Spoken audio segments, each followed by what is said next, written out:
Hi guys, welcome back to my channel. It's your favorite girl, Bridget Kadoanya. If this is the first time you're seeing this pretty face, please do not make it your last by hitting the subscribe button below and turning on your notification so as to get my videos when next I post them. And if it's not, hi my loves.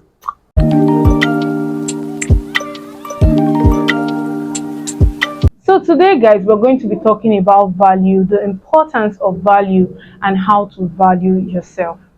You say you value yourself when you believe that you're worthy of love, of respect, So self-value has this aura that comes with it. If you value yourself, you know that there are certain things you can do and certain things you cannot do, certain places you should go to and certain places you should not go to. You get to set boundaries as well as establish healthy relationships with people. You also, make yourself believe that you're worthy of self-care.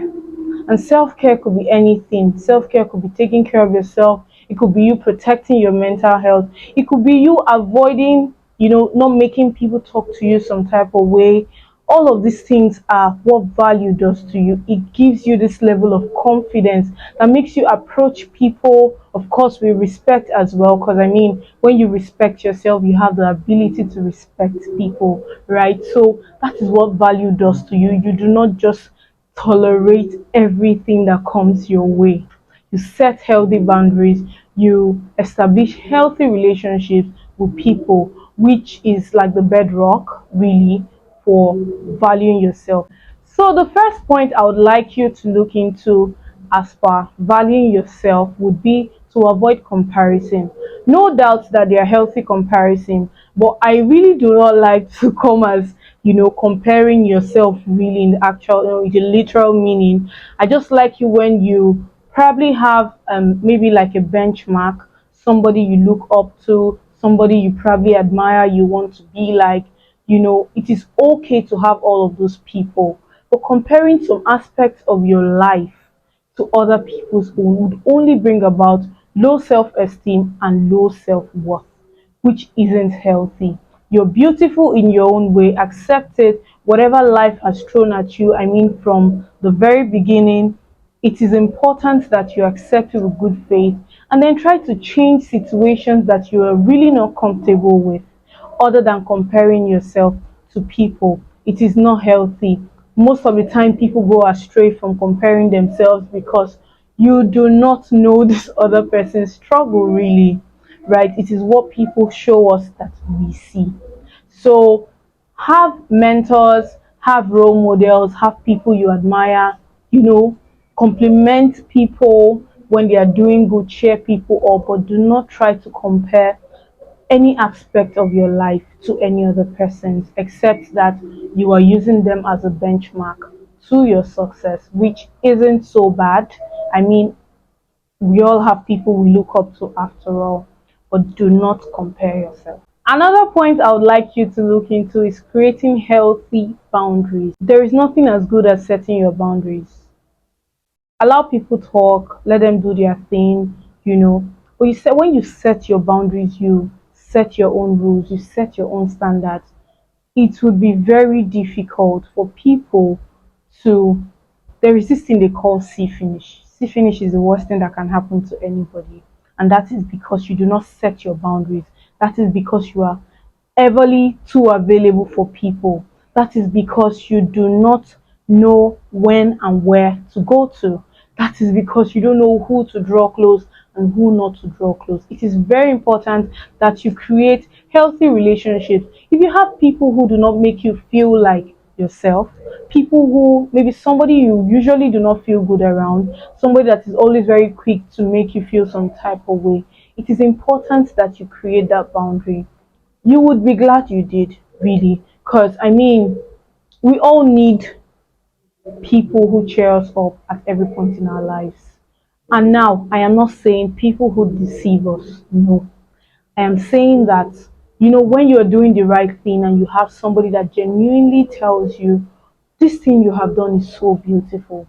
This thing you're doing is so applaudable. I mean, it gives you some sense of validation, although self-validation is key, but then we all cannot No man is an island. That's the word. No man is an island. We all do not exist in isolation. It could be family, it could be friends, it could be anybody around us that just cheers us up. But when you see that, there is this particular person or a set of people who do not make you feel good, know where to draw the curtain. Really know where to draw the curtain. It could mess with your mental health, you know. And we live in a world today where everybody's mental health is at stake. So if you're not trying, making conscious efforts to protect your mental health, you might end up again devaluing yourself, because you begin to adopt these people's ideology about you. You begin to see yourself the way they see you, which is absolutely wrong. Self-validation first, and then creating boundaries as to who crosses and who doesn't cross. Set your principles, set your standards, let people know that this is you, and then they deal with it or they relate with you the way you want to be related with. Another point you should look out for is silencing negative thoughts and talks. I feel like everything is in your mind, because as humans, we're not wired to be perfect. People make their mistakes. Do not allow your inner self, your inner mind, talk you down. Do not allow, to remember the past, maybe somewhere you did mistakes. And I mean, it is okay. After all, we're humans, and that is what makes us humans. Being able to make mistakes, be self-aware about our mistakes and try to get better. Right? Stop the negative talks. Do not talk yourself down. You're not doing so badly except that you're sitting and doing nothing. Right? You're not doing so badly. Pick yourself up at every point in time. I always say it, everything happens in your mind. You see yourself as the most beautiful person is in your mind. You see yourself as the worst person, it's also in your mind. So the question is, what do you feed your mind with? We need to create a place for self-criticism and self-affirmation. It would help you, still develop your esteem. It would help you raise your shoulders high even when you make mistakes, and then you're self-aware and you're trying to retrace your steps. Just believe that every point in your life you're bound to make mistakes.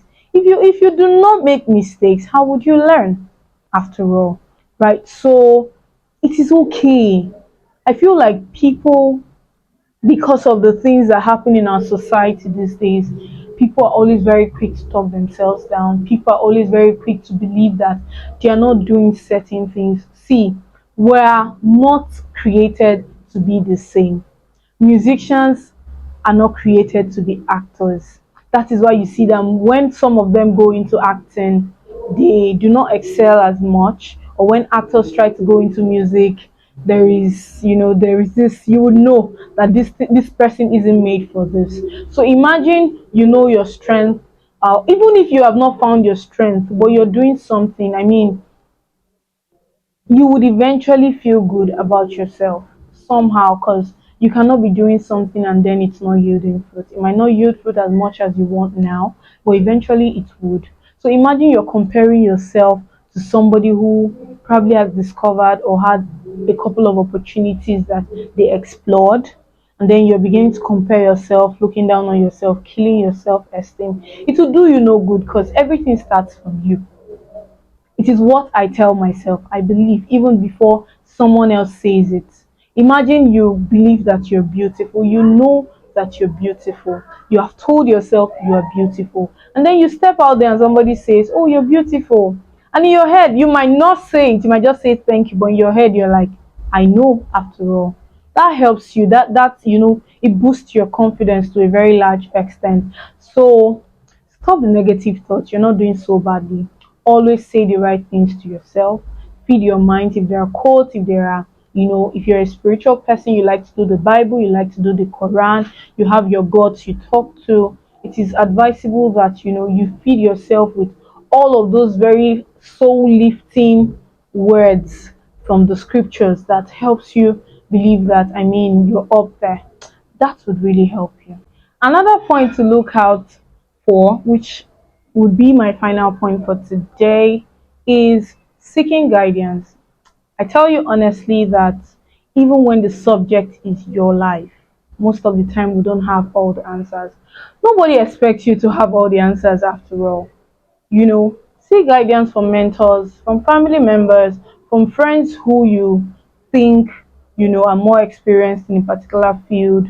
Seek guidance. It is okay to do so. There is nothing to be ashamed about. If you're going through some really challenging or some problems that you're struggling with, it is okay to reach out to people, to talk to people about it. It would help you, a therapist, a psychologist, a counselor. Just talk. Sometimes the only thing we really need is to talk. And when you talk to people and they share experiences, I'll give you an instance. At some point in my life, when I wrote a professional exam, and for the first time in my entire life, I failed. I mean, my whole life almost crumbled because I felt like, oh my goodness, I have never failed, and why did I have to go through this, especially because I prepared so well for this exam. It got to me. I'm not even going to lie. I mean, for almost like a week, I tried not to talk to anybody because in my head, I shouldn't prepare for an exam and still fail, right? But then when I spoke to a couple of people, and then they said, you failed once and you're complaining. I have somebody who has written this same exam for 6 years, for 10 years, and an actuary exam for 18 years. Because when you fail, you have to just go back, you have to just pick up yourself. So at that point, I began to think, wait, so I am not abnormal. So it's not like I am dull or something. It is just life. Life happens, and it is important that you seek guidance. Really, I cannot overemphasize it. We do not exist in isolation. These people are there. The reasons why you have older people and more experienced people are so that they can guide you through certain parts that you may find difficult. And then when you get up there, when you begin to achieve your dreams, you can also guide people to through that path as well. It is very important. Do not at any point believe that you are too small or too big, or you shouldn't be doing it, because it's really okay to do. It is. Talk to people. And this brings us to the end of this video. I hope you enjoyed it. I advise you to find your passion, find what makes you happy, do it, go for it, talk to people, just be happy and accept life. If there are situations you are not comfortable with, try as much as possible to change them. And even if you cannot change them, do not kill yourself, because there are limits to the things we can do in life, right? So I hope to see you all next time. Do not forget to like, share, subscribe, and I'll see you in my next video. Bye bye.